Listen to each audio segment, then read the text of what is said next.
What's up, everybody? It's your coach Jaron here with Forge. Now that you've had some experience with the hip hinge movement pattern using the Bulgarian goat bag swing, it's time to move on to our first deadlift variation. To start, we're going to expand on the hinging skills that we built with the goat bag swing, but now rather than holding the weight directly into our waist, we're going to do that same hinging pattern using our hands with the kettlebell deadlift.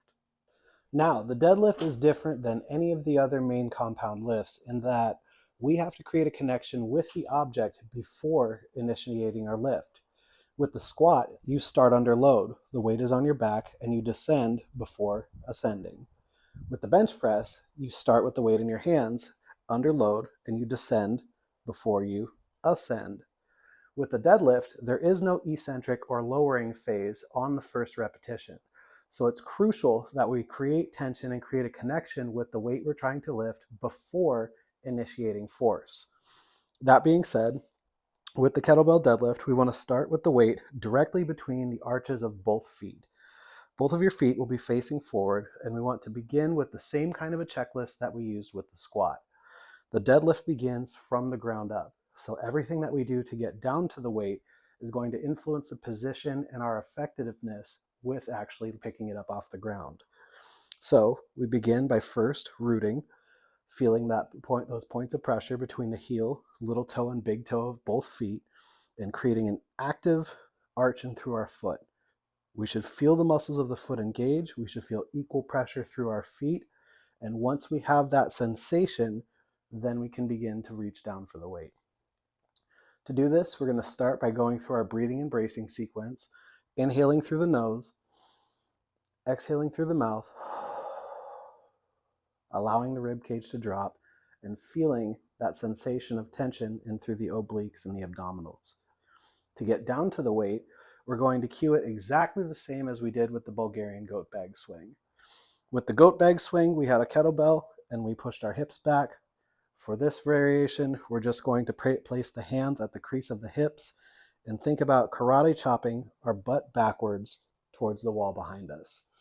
You'll notice that if we do this correctly, our shins stay mostly vertical because we're hinging at the waist. We're not squatting at the knees and the hips. And we're going to do that until we reach the handle of the kettlebell. Once we're in this position, we should feel that familiar sensation of a stretch through the glutes and the hamstrings. The back should be straight, but not upright. And all we have to do is grab onto the bell.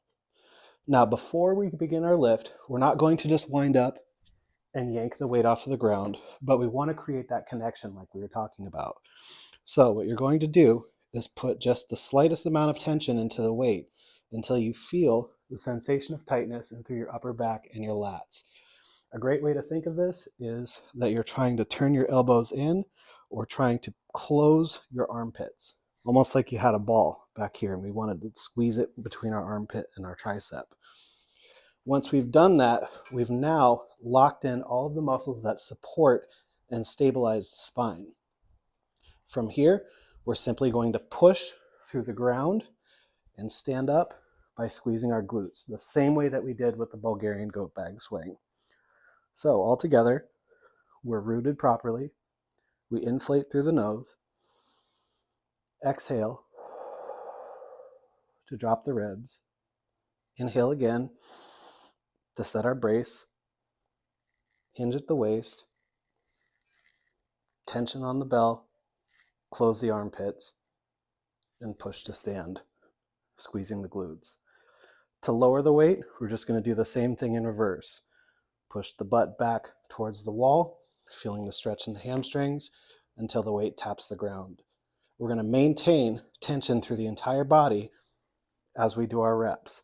So it's never going to be a crash to the floor, but always under control, maintaining a connection with the object that we're lifting.